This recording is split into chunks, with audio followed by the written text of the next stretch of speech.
이거 좀 올리겠습니다. 네. 안녕하세요. 네. 네, 안녕하세요. 저를 굳이 소개하자면 저는 진골입니다. 여러분의 담임 목사님께서 늘 자신을 노예로 표현하셨다는 걸 제가 알고 있습니다. 저는 여러분의 담임 목사님과 함께 2003년, 그러니까 만 20년 전에 신학대학원에서 처음 만났고 저의 부친이 장로님이셨던 관계로 저는 진골, 여러분의 담임 목사님의 부친께서는 장로님 목사님이 아니셨으니까 노예, 그리고 같이 친하게 지내던 목사님들 중에는 부친께서 목사님이셨던 분들이 계신데 그분은 성골입니다. 그런데 감히 노예 주제에 친한 친구들 가운데 가장 먼저 담임이 되셨는데 지금까지도 가장 크고 유명한 교회 담임이 되셨더라고요. 사실 배도 좀 아픕니다. 예, 이렇게 귀한 교회에 저를 불러주셔서 참 감사합니다. 우리 장로님들께도 깊이 감사드립니다. 한 사람이 세워지기 위해 많은 세월이 필요하고 또 많은 선생님들이 필요하신 줄로 압니다. 혹시 양재석 집사님, 백원성 권사님 어디 계세요? 손을 한번. 예, 권사님. 집사님은요? 네. 왜 저 두 분을 말하는가 하면 제가 고등학교 때 다녔던 저의 고향교회 선생님들이셨습니다. 그러니까 저의 흑역사를 다 알고 있습니다. 선지자들이 자기 집과 고향 외에서는 존경을 받지 못함이 없다 그랬는데 오늘 두 분께도 제 말씀이 잘 들려지기를 바랍니다. 1998년 12월 13일을 기억하십니까? 98년 12월 13일 고 김선호 목사님을 통해서 우리 주님께서 이 귀한 교회를 세우셨죠. 그 교회를 세우실 때 이렇게 크고 유명하고 영향력 있는 교회를 만들어 보시겠다고 생각하셨을까요? 또 그렇게 될 거라고 기대하셨을까요? 그러나 우리 주님께서는 귀한 목사님을 아름답게 사용하셔서 이렇게 귀한 교회를 이루셨네요. 제가 본당에 들어와서 딱 착석을 하는 순간 목사님이 얼마나 섬세하신 분이신지 알 수 있었습니다. 보통은 다 레자라고 하죠. 레자 바닥을 까는데 패브릭을 까셨더라고요. 더운 여름에 여기가 축축하게 젖지도 않고요. 얼마나 시원하고 좋던지요. 정말 전임 목사님 19년 목회하시는 동안 진짜 목양일념 하셨구나, 하나하나 섬세하게 돌보셨구나 생각했습니다. 그 19년 동안 얼마나 애를 쓰셨어요. 또 수고 많으셨습니다. 그리고 2017년에 부임한 저의 친구 전재호 목사님, 또 그 훌륭한 목사님 뒤를 이어받아서 이 교회를 섬겨가심이 또 얼마나 수고로울까 싶습니다. 오늘 제가 알고 있는 바로는 오늘 이 주제가 교회를 세우는 사람들입니다. 저는 교회를 세워본 적도 없고 많이 부족한 그저 진골 타이틀만 가지고 있는 사람이라 여기서 말씀 나눌 능력도 없고 재간도 없지만 또 교사 부흥회에 걸맞은 그런 사람도 아니지만 그저 저를 여기까지 인도하시고 또 묵상하게 하신 대로만 말씀을 좀 나누려고 합니다. 오늘 우리가 읽은 본문은 데살로니가인데 이 데살로니가는 원래 알렉산더 대왕의 이복 누이의 이름이었습니다.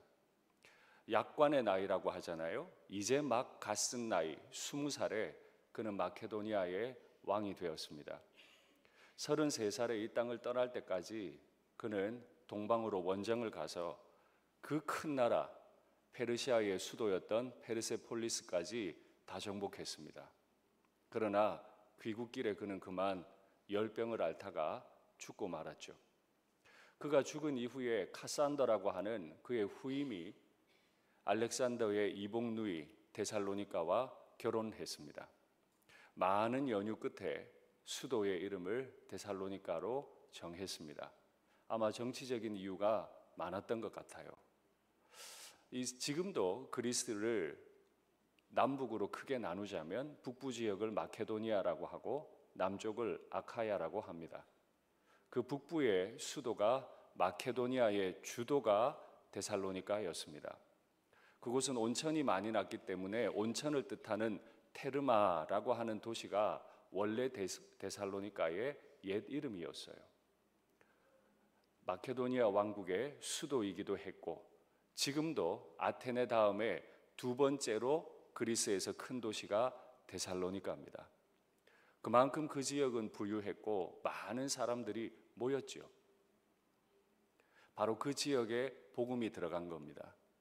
먼저 유대인이 들어갔고 그 다음에 바울이 들어갔습니다. 복음을 전하면 그 복음을 잘 받아들였을까요? 그렇지 못했습니다. 많이 어려웠습니다. 우리가 너희에게 어떻게 들어갔는지를 너희가 친히 아는 바다. 그런데 우리가 들어가서 한 모든 일이 헛되지 않은 줄을 너희가 친히 아는 바니. 고 김선호 목사님의 19년의 사역은 헛되었을까요? 마지막 정년은퇴를 하신 게 아니니까, 원로 목사님이 되지 못하셨으니까 그분의 그 귀한 사역은 헛된 것일까요? 아마 아닐 겁니다. 우리가 걸어가는 모든 인생길에 있어 가장 중요한 건 크든 작든 내가 한 모든 노력들 끝에 내가 한 수고가 헛된 것이냐 헛되지 않은 것이냐 하는 거라면 사도 바울의 수고는 헛되지 않았음을 너희도 친히 아는 바라. 내 사역이 헛되었느냐 헛되지 않았느냐는 나 자신이 결정하는 게 아니고 내 사역의 대상들이 인정하느냐 인정하지 않느냐에 달려 있어요.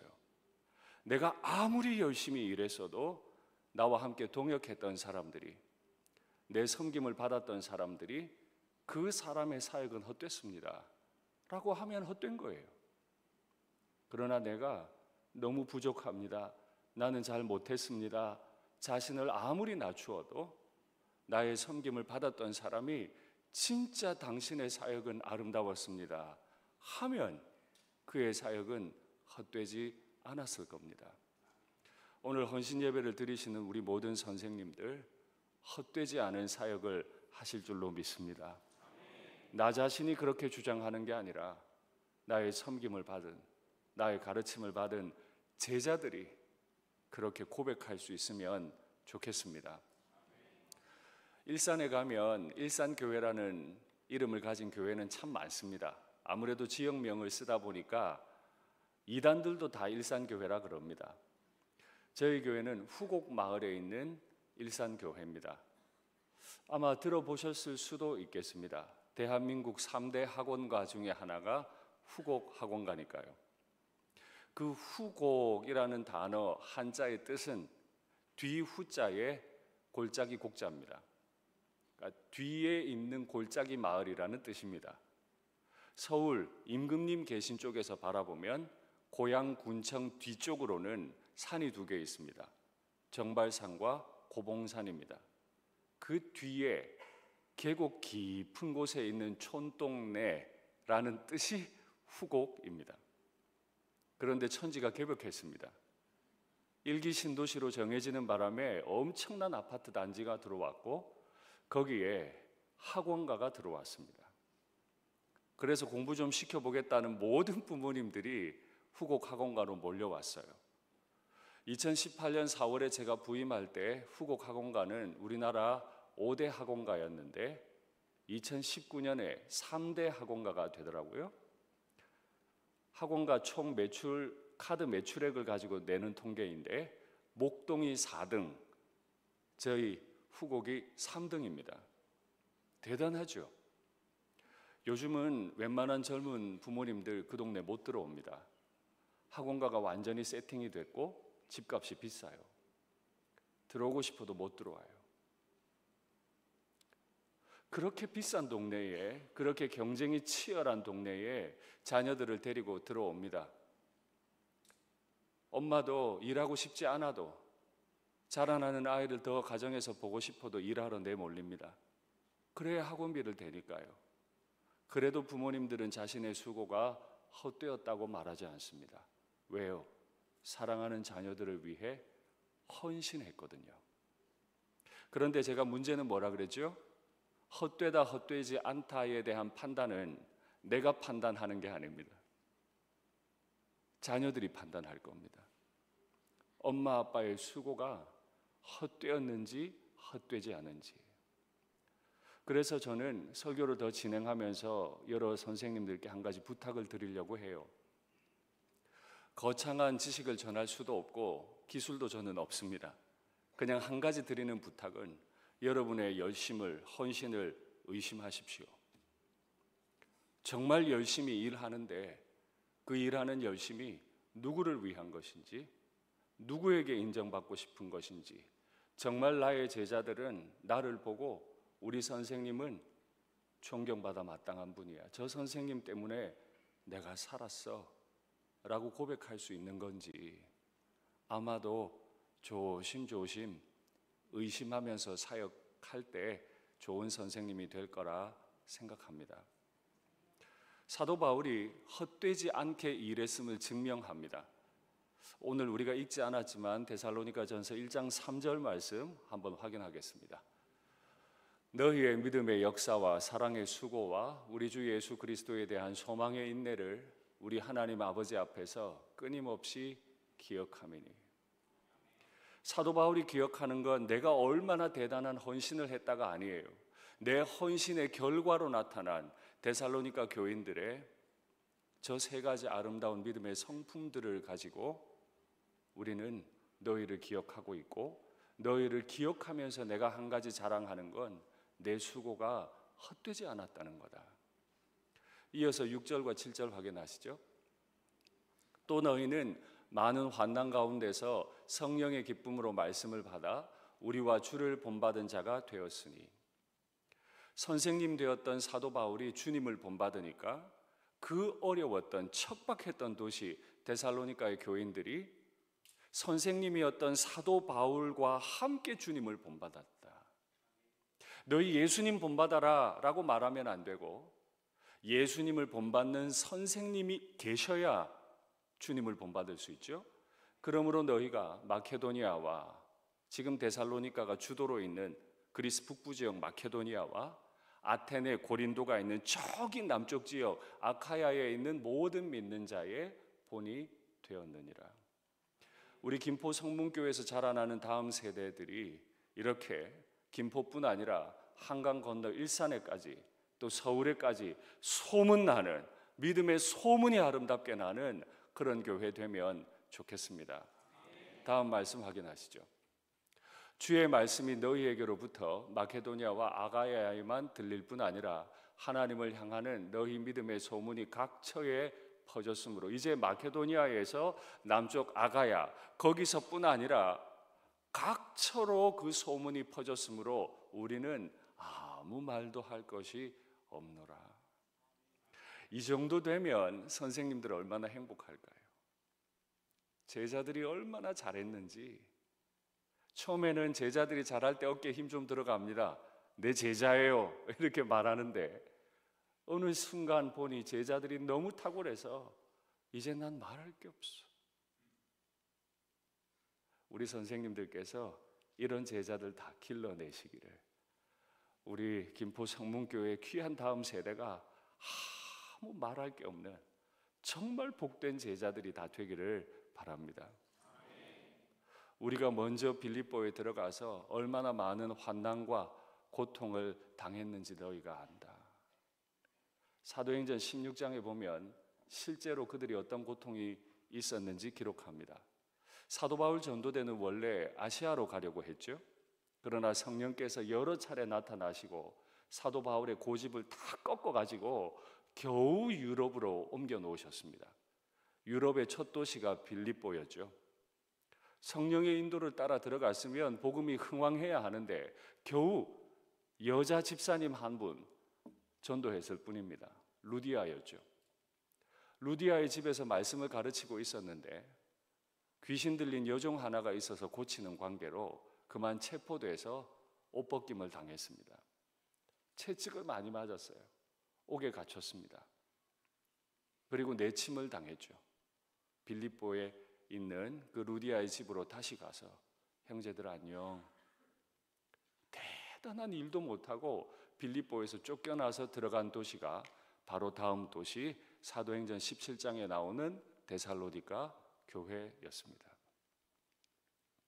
먼저 많은 환난을, 고통을 빌립보에서 당했지만은 사도 바울 전도대는 그 복음 전도를 멈출 수 없었어요.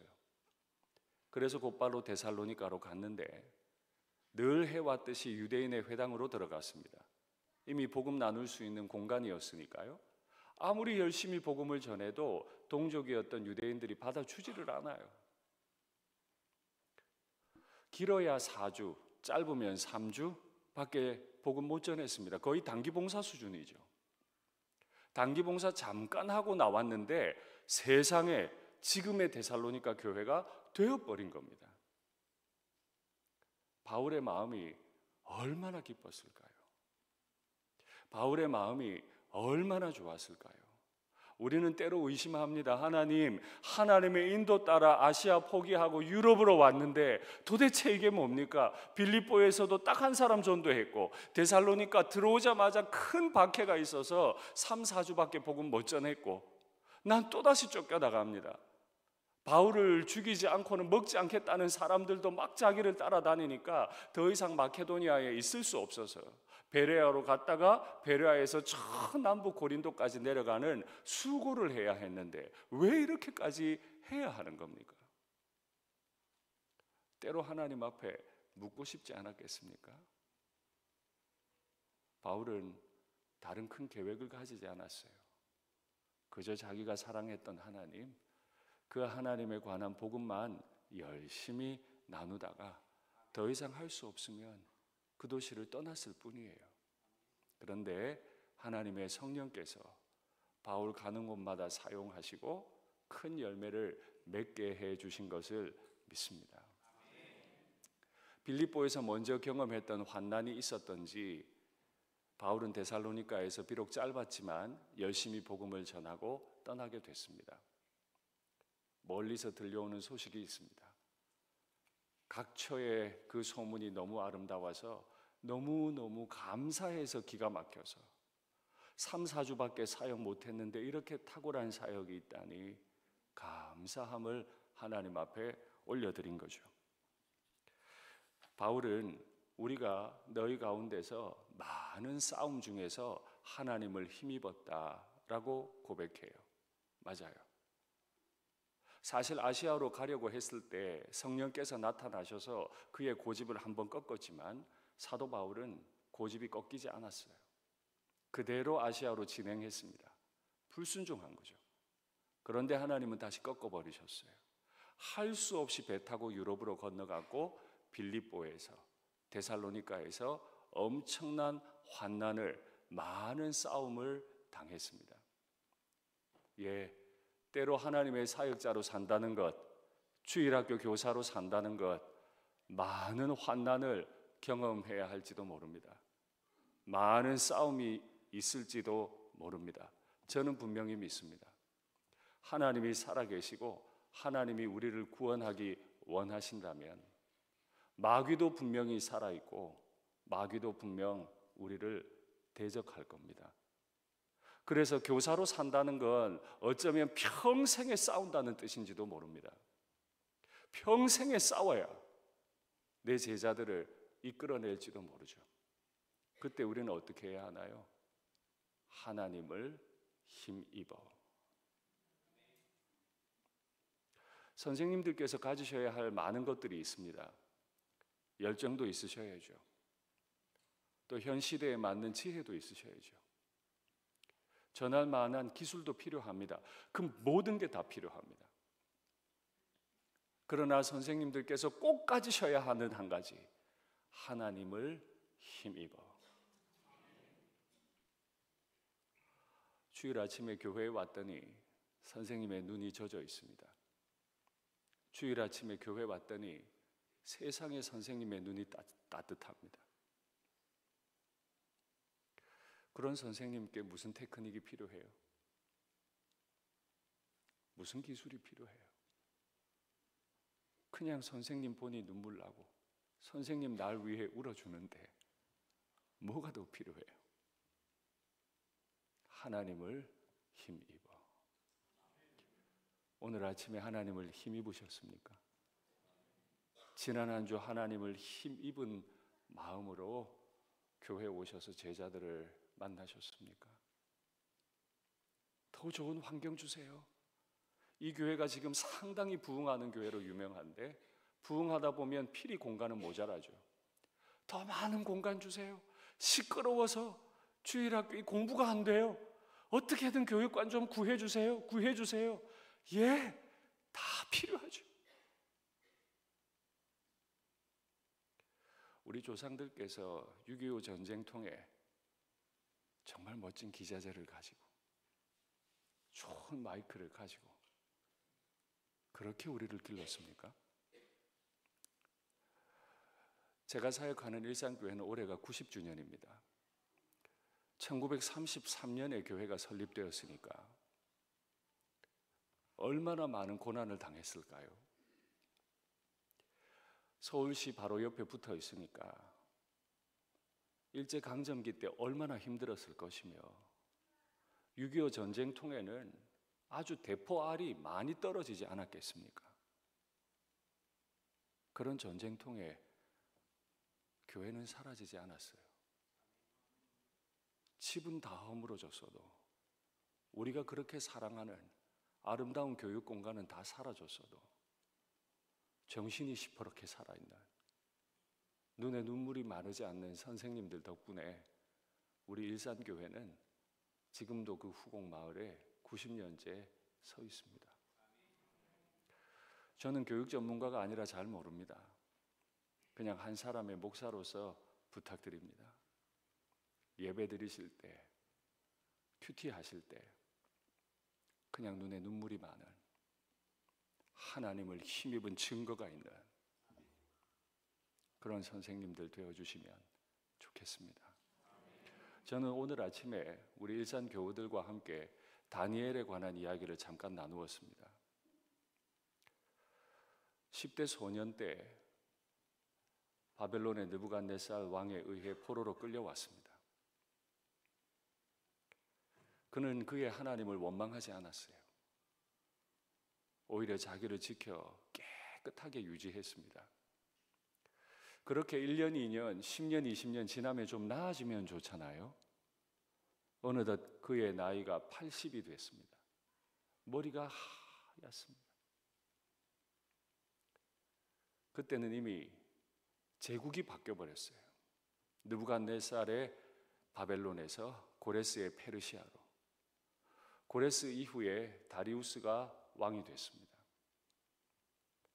누구든지 다리우스가 섬기는 신이 아니라 자신의 토속 신에게 엎드려 기도하면 그는 사자굴에 던져 넣는다.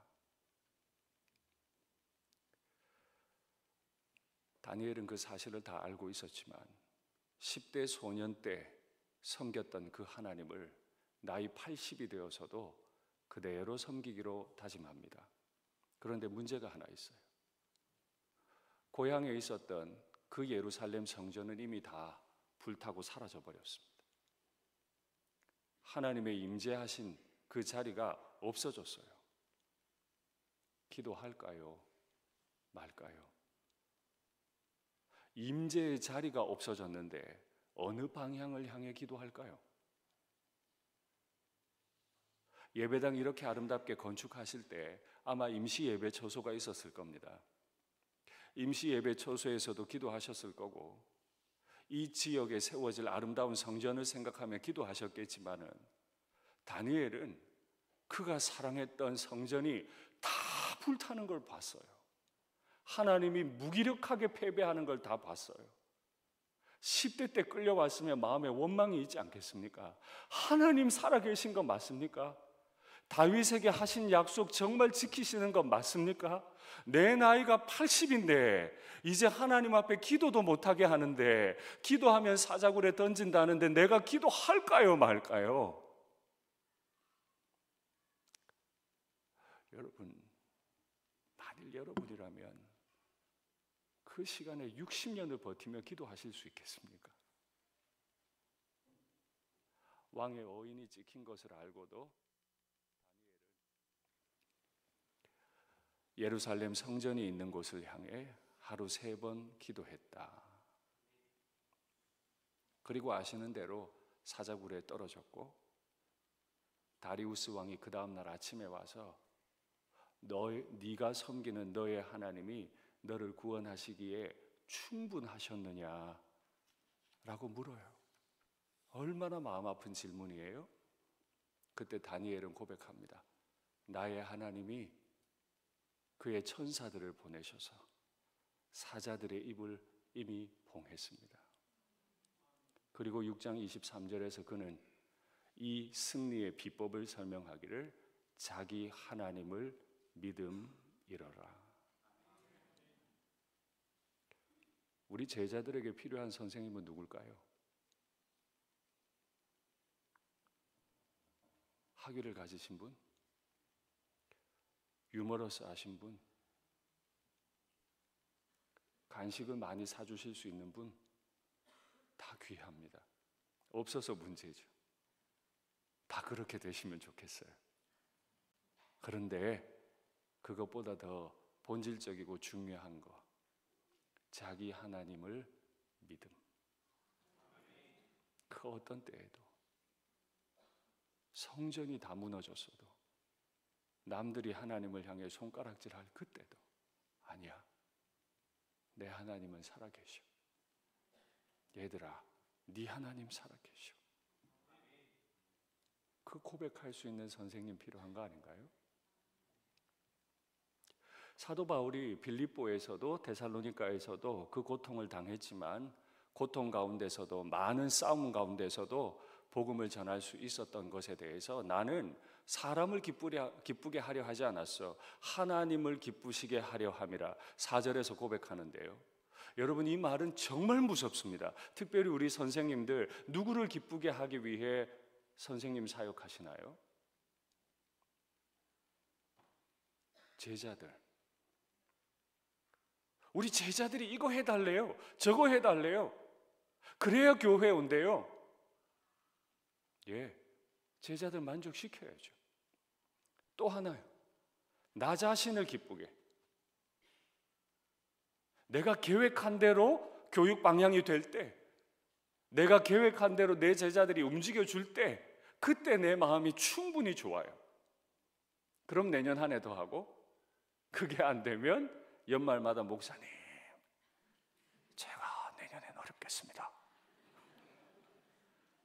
말은 하나님을 기쁘게라고 하지만 사실은 그 눈이 다 제자들과 자기 자신에게 가 있어요. 하늘이 두 쪽이 나도 우리가 기쁘게 해야 할 대상은 제자도 아니고 우리 자신도 아니에요. 하나님이에요. 하나님을 자기 하나님으로 믿고 하나님을 기쁘시게 하는 선생님, 오직 그 마음 한 가지로 아이들을 섬길 수 있는 분, 그분이 결국에 아이들을 기쁘게 해낼 겁니다. 그리고 아이들이 기뻐하는 모습을 보고 선생님 자신도 큰 기쁨을 누리게 될 거라고 생각합니다. 그런데 이건 매우 추상적인 목표이기 때문에 자칫 위험할 수 있어요. 신약 성경에 보면 바리새인들이 고르반, 하나님께 드렸다 하고 부모님께 할 도리를 하지 않는 일에 대해 주님이 경고하시죠. 우리는 하나님을 기쁘시게 하면 돼 라고 하고 자기를 기만하거나 제자들에게 충실하지 않을 수 있어요. 그래서 한 가지 기준이 필요합니다. 하나님을 기쁘시게 하려 함이라, 그 다음에 나오는 말, 하나님이 이 모든 일의 증인이시니라. 점입가경이죠. 여러분께 묻겠습니다. 우리 선생님들의 사역에 대해 하나님이 증인 되실 정도입니까? 일산교회 담임 목사 윤상덕이 이제 막 만 5년 사역하고 6년째인데 내가 네 사역에 증인이 될 수 있을 것 같니? 없을 것 같니? 전 말할 겁니다. 죽으라고 사역했습니다. 몸 아파가며 사역했습니다. 그건 됐고 네 아픈 거 다 알아. 됐어. 네가 진짜 날 기쁘게 하려고 사역했는지 내가 너에게 증인이 될 수 있을 것 같아? 없을 것 같아? 그래서 제가 설교 초두에 말씀드렸죠. 선생님들의 열정을 의심하시라고요. 선생님들의 기술을 의심하시라고요. 그거 잘못되면 오히려 교회를 세우는 자가 아니라 내 뜻대로 안 된다는 이유로, 교회가 내 요청을 오랫동안 묵살했다는 이유로 교회를 허물려 할 겁니다. 아마 그런 일들 많이 보고 들으셨을 겁니다. 열정은 있는데 하나님께 판단받지 못한 열정들, 많이 위험합니다. 그러면 하나님은 어떤 사람에 대해 증인이 되어 주실까요? 그리스도의 사도로서 우리가 권위를 부릴 수 있지만은 도리어 유순한 자가 되어 유모가 자기 자녀를 기름같이 하였느니라. 사도는 그리스도의 사도입니다. 교회에 없어서 안 될 직분자이고 목숨을 걸고 자기 계획 다 포기하고 데살로니가에서 많은 싸움을 하며 교회를 세웠습니다. 그러니 권위를 주장할 수 있어요. 그런데 도리어 유순한 자가 되어 권위를 가지려 하지 마시고 유순한 자가 되십시오. 아무것도 가지지 않은 자처럼 되십시오. 오늘 말씀의 제목과 같이 유모가 자기 자녀를 기름과 같이, 여기 이 유모라고 하는 말은 이해하기가 많이 어려운 말입니다. 실제로 로마의 귀부인들은 자기 자녀에게 젖을 잘 물리지 않았습니다. 유모가 따로 있었어요. 그런데 오늘 사용된 이 단어는 실제로 젖을 먹이는 엄마라는 뜻이기 때문에 간혹 있었던, 로마의 귀부인들 가운데 간혹 모성을 이기지 못해서 자신의 몸을 아이에게 평생 바쳤던 그런 젖 먹여주는 어머니라는 뜻도 될 것이고, 직업적으로 노예 가운데 유모가 된 사람을 가리키는 말일 수도 있습니다. 그러면 노예 가운데 유모가 된 사람이 자기 자녀를 기름같이 한다는 건 무슨 뜻입니까? 노예였지만 주인의 자녀를 잘 기를 때, 자기 자녀같이 기르듯 잘 기르는 걸 주인이 보고 인정하게 되면 노예 딱지 떼줍니다. 너는 우리 집에 충성했으니까 자유인이 되거라. 노예가 자유인 되면 사람이 천국 가는 거나 매 한 가지 아닙니까? 그러니까 실제로 자기 몸매 다 망가지고 자기 시간 없고 다른 귀부인들과 달리 모성을 이기지 못해서 젖을 직접 물렸던 귀부인의 마음이나, 자신은 노예였지만 어떻게 하든 노예 딱지 떼기 위해서 가장 낮은 모습으로 젖을 물리는 실제 유모의 마음이나 한 가지 공통점이 있죠. 유순하다 하는 겁니다. 여러 선생님들께 묻겠습니다. 유순하십니까? 유순하십니까? 바꿔야 됩니다. 개혁해야 합니다. 그럴 때도 있죠. 유순하시냐고요? 자기 거 다 포기할 만큼 젖을 물리는 그 어머니처럼 노예였지만 정말 주인에게 잘 보이기 위해 죽을 각오하고 잠잠하게 그 아이의 어머니로 살아가는 노예처럼 유순하십니까? 유순함이야말로 하나님 아버지께서 우리에게 찾으시는 중요한 본질적인 성품일 거라고 저는 믿습니다. 이 유순함에 대해서 사도 바울이 우리는 너희에게 목숨 주기를 기뻐했다. 제가 무서워서 말을 더 못하겠습니다. 일산교회 담임 목사, 너는 목숨 주기를 기뻐하니? 그럴 리가요. 내 목숨보다 귀한 건 없죠. 뭐 사역 열심히 안 하는 건 아니지만 열심히 해도 몸 좀 아프면 이제 좀 쉬고도 싶고요. 남들이 알아봐 줬으면 좋겠고요. 아유, 목사님 이제 좀 쉬셔야죠. 말 한마디 해주면 그게 그렇게 좋고요.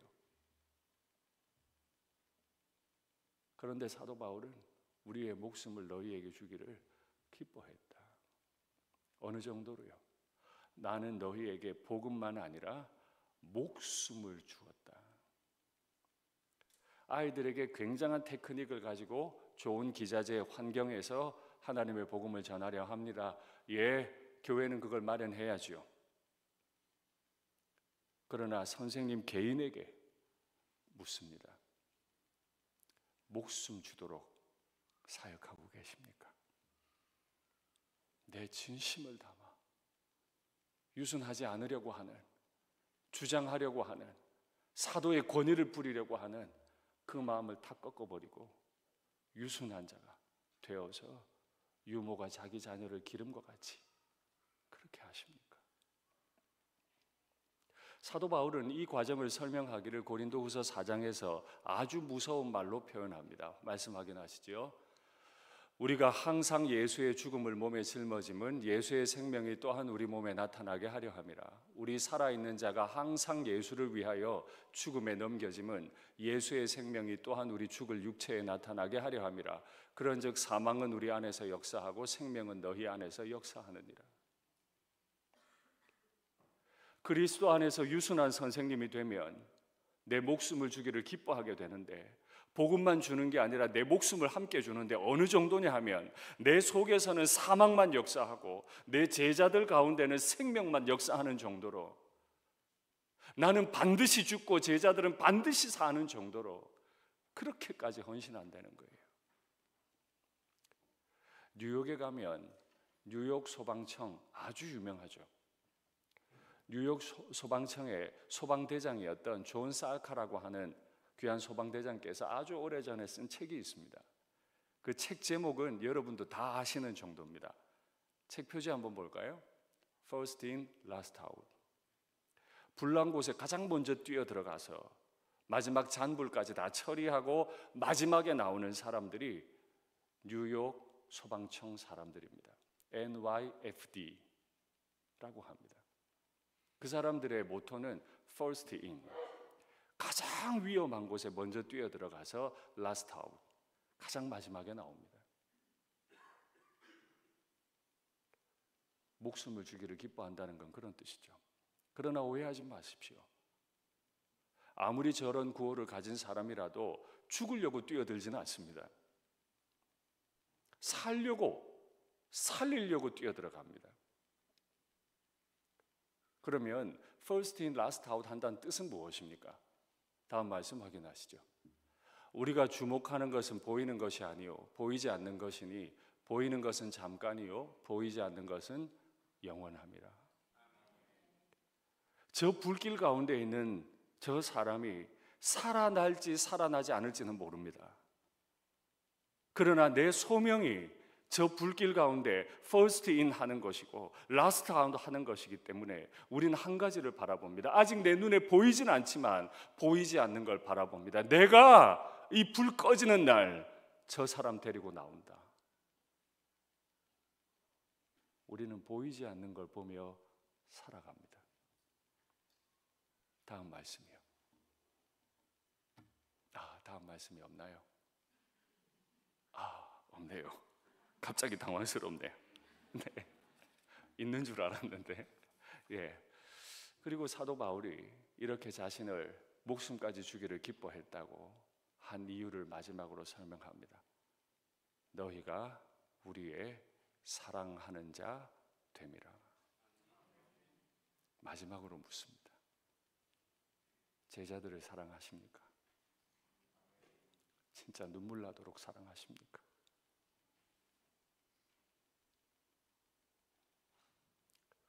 그 아이들이 나에게 담배 불 붙여달라고 할 때 전 담배불 붙여주면서 사역했거든요.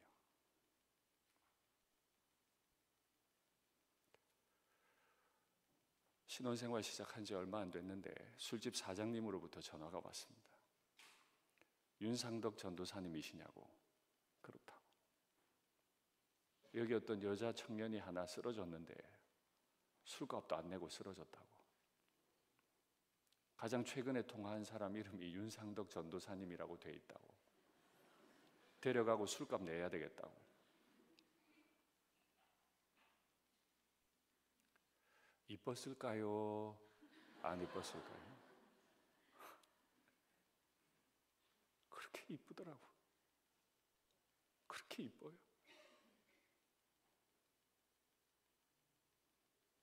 한 청년은 저희 집에, 신혼집에 와서 이 배 속에 있는 걸 위치 이동을 시키더라고요. 그래도 이쁜 건 네가 내 사랑하는 자기 때문이야. 네가 있어야 내가 있어. 살아만 있어라. 내가 퍼스트 인 라스트 아웃 할게. 내가 너 반드시 책임질게. 말씀을 맺겠습니다.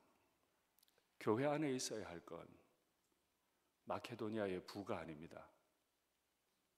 선생님들의 필요한 건 그리스의 명예가 아닙니다. 무지렁이지만 부족하지만 난 너 사랑해. 함께 있어주는 유순한 선생님들, 그분이 필요합니다. 우리 김포 성문교회 모든 선생님들 유모와 같이 자기 자녀를 기르듯 유순한 선생님이 되셔서 다음 세대를 반드시 살려내시는 귀한 분들 되시고, 일산에까지 이제 교회 이름뿐 아니라 주일학교 선생님들의 이름까지도 많이 소문나는 교회 되시기를 간절히 바랍니다. 제가 기도하겠습니다. 사랑의 하나님 아버지, 나의 사랑하는 주님께서 나를, 이 못난 자를 사랑한다고 기꺼이 십자가의 죽으심을 바라봅니다. 그 사랑에 겨워 그 사랑에 눈물을 흘리며 이 직분 감당하려 합니다. 때로 내 인격이 모자라고, 때로는 내가 괴팍하며, 때로는 게으릅니다. 아버지, 우리를 꺾으시고 꺾으사 유순한 자 되게 하여 주시옵소서. 퍼스트 인 라스트 아웃 할 수 있는 자가 되게 해 주시옵소서. 지금 내 눈에 보이는 것 없어도 보이지 않는 것 보며 이 어려운 시간들을 견뎌내는 선생님들 다 되시게 도와주시옵소서. 주 예수님의 이름으로 기도하옵나이다.